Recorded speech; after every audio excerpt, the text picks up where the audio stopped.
And now for Chapter 4 of Treasure Island. Let's begin.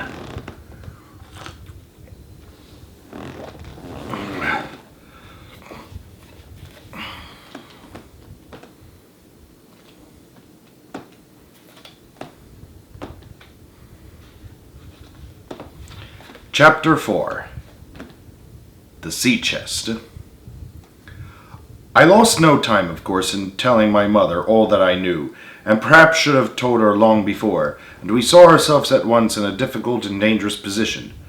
Some of the man's money, if he had any, was certainly due to us, but it was not likely that our captain's shipmates, above all the two specimens seen by me, Black Dog and the Blind Beggar, would be inclined to give up their booty in payment of the dead man's debts.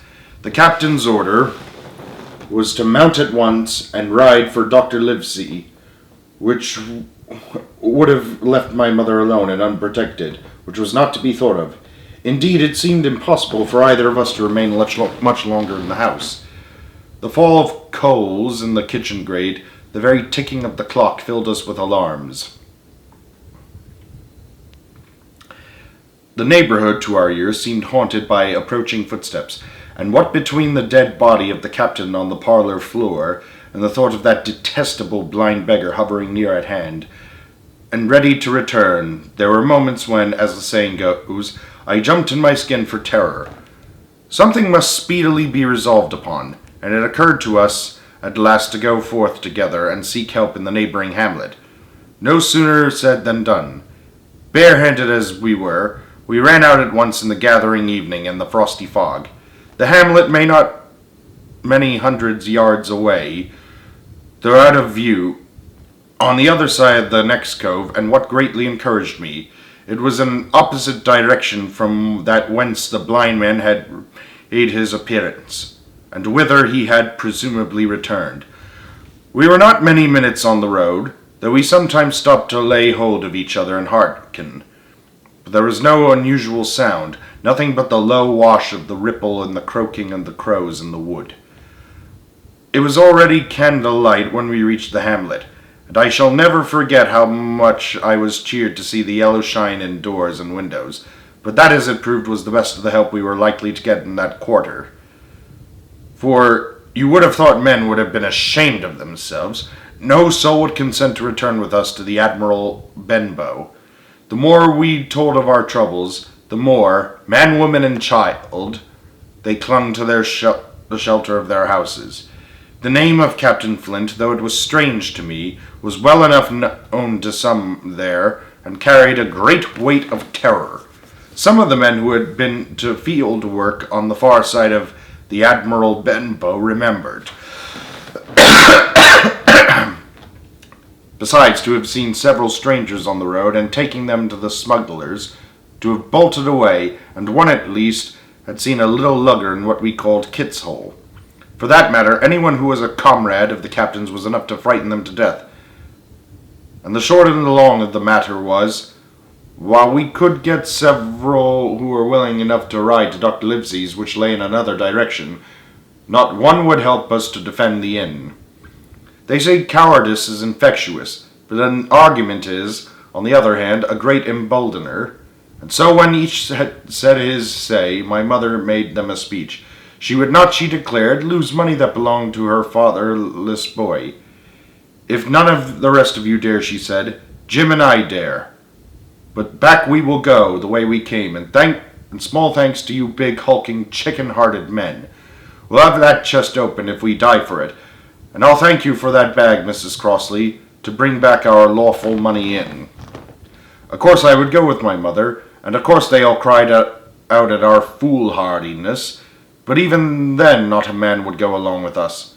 All they would do was to give me a loaded pistol, lest we were attacked, and to promise to have horses ready saddled in case we were pursued on our return, while one lad was to ride forward to the doctor's in search of armed assistance. My heart was beating finely when we two set forth in the cold night upon this dangerous venture. A full moon was beginning to rise and peered redly through the upper edges of the fog, and this increased our haste, for it was plain, before we became fourth again, that all would be as bright as day, and our departure exposed to the eyes of any watchers. We shipped along the hedges, noiseless and swift, nor did we see or hear anything to increase our terrors. Till, to our huge relief, the door of the Admiral Benbow had closed behind us. I slipped the bolt at once, and we stood and panted for a moment in the dark, alone in the house with the dead captain's body. Then my mother got a candle in the bar, and holding each other's hands we advanced into the parlor. He lay as we had left him, on his back with his eyes open and one arm stretched out. "Draw down the blind, Jim," whispered my mother. "They might come and watch outside." "Now," said she, when I had done so, "we've to get the key off that. And who's to touch it, I should like to know." And she gave a kind of sob as she had said the words. I went down on my knees at once. On the floor, close to his hand, there was a little round of paper, blackened on the one side. I could not doubt that this was the black spot, and taking it up, I found written on the other side in a very good, clear hand this short message: "You have till 10 tonight." "He had till 10, Mother," said I, and just as I said it, our old clock began striking. The sudden noise startled us shockingly, but the news was good, for it was only 6. "Now, Jim," she said, "that key." I felt in his pockets one after another. A few small coins, a thimble, and some thread and big needles, a piece of pigtail tobacco bitten away at the end, his gully with the crooked handle, a pocket compass, and a tinder box were all that they contained, and I began to despair. "Perhaps it's round his neck," suggested my mother. Overcoming a strong repugnance, I tore open his shirt at the neck, and there, sure enough, hanging to a bit of tarry string, which I cut with his own gully, we found the key.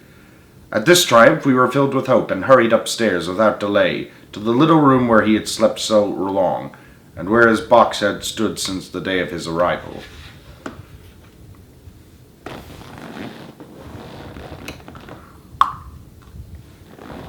It was like any other seaman's chest on the outside, the initial B burned on the top of it with a hot iron, and the corners somewhat smashed and broken as by long, rough usage.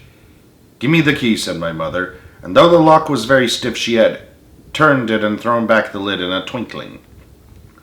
A strong smell of tobacco and tar rose from the interior, but nothing was to be seen on the top except a suit of very good clothes, carefully brushed and folded. They had never been worn, my mother said. Under that,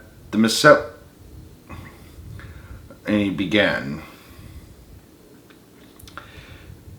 A quadrant, a tin cannikin, several sticks of tobacco, 2 brace of very handsome pistols, a piece of bar silver, an old Spanish watch, and some other trinkets of little value and mostly of foreign make, a pair of compasses mounted with brass, and 5 or 6 curious West Indian shells.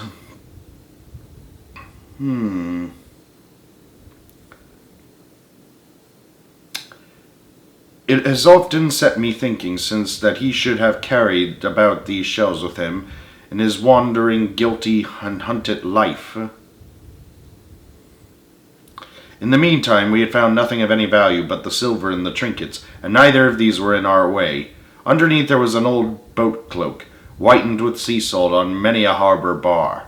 My mother pulled it up with impatience, and there lay before us the last things in the chest, a bundle tied up in an oilcloth, and looking like papers, and a canvas bag that gave forth at a touch the jingle of gold. "I'll show these rogues that I'm an honest woman," said my mother. "I'll have my dues, and not a farthing over. Hold Mrs. Crossley's bag." She began to count over the amount of the captain's score from the sailor's bag into the one that I was holding.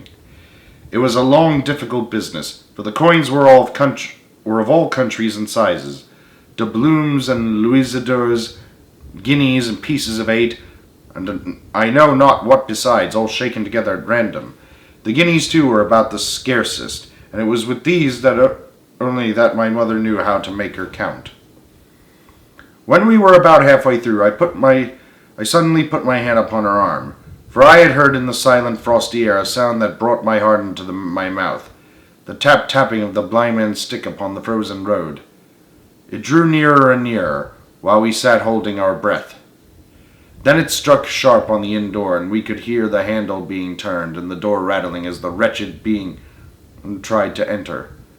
And then there was a long time of silence, both within and without. At last the tapping recommenced, and to our indescribable joy and gratitude died slowly away again until it ceased to be heard. "Mother," said I, "take the hoe and let's be going." For I was sure the bolted door must have seemed suspicious, and would bring the whole hornet's nest at about our ears. Though how thankful I was that I had bolted it, none could tell who had never met that terrible blind man.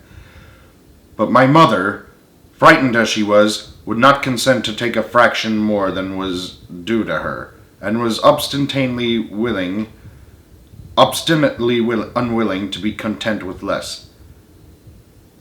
It was not yet 7, she said, by a long way. She knew her rights, and she would have them. And she was still arguing with me, and when a little low whistle sounded a good way off upon the hill. That was enough, and more than enough, for both of us. "I'll take what I have," she said, jumping to her feet, "and I'll take this to square the count," said I, picking up the oilskin packet. Next moment we were both groping downstairs, leaving the candle by the empty chest, and next we had opened the door and were in full retreat. We had not started a moment too soon. The fog was rapidly dispersing. Already the moon shone quite clear on the high ground on either side, and it was only in the exact bottom of the dell and round the tavern door that a thin veil still hung unbroken to conceal the first steps of our escape. Far less than halfway to the hamlet, very little beyond the bottom of the hill, we must come forth into the moonlight. Nor was this all, for the sound of several footsteps running came already to our ears, and as we looked back in their direction, a light tossing to and fro and still rapidly advancing showed that one of the newcomers carried a lantern. "My dear," said my mother suddenly, "take the money and run on. I am going to faint." This was certainly the end for both of us, I thought. How I cursed the cowardice of the neighbors! How I blamed my poor mother for her honesty and her greed, for her past foolhardiness and present weakness.